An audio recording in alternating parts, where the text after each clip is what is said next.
So what is the exposure triangle? Hi, I'm Peter Gatt from the School of Photography, and people talk about the exposure triangle all the time, but what exactly is it?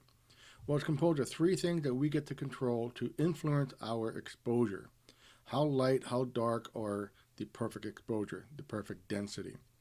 It's controlled by three things: the shutter speed, aperture, and the ISO. The shutter speed is like a door mechanism that controls how long it allows the light to enter the sensor for.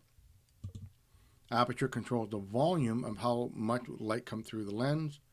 And then we have the ISO, which is sensitivity of your digital sensor or film and how it responds to the light coming through the lens.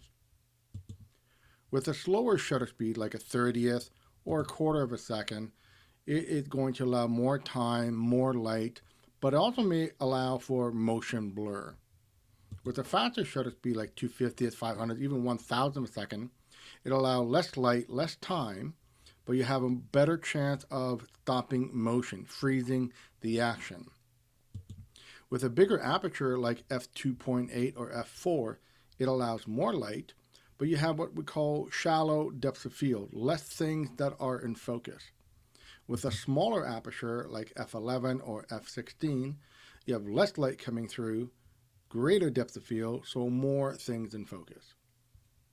With the ISO, with a low ISO, 100, 200, or even 400, it is less sensitive to light, but it has cleaner, sharper looking image.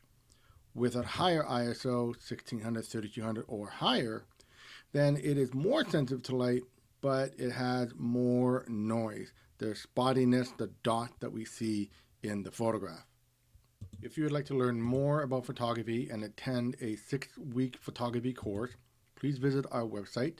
You can attend in person if you live in the Greater Toronto area or in our virtual classroom from anywhere in the world. Please visit schoolofphotography.ca.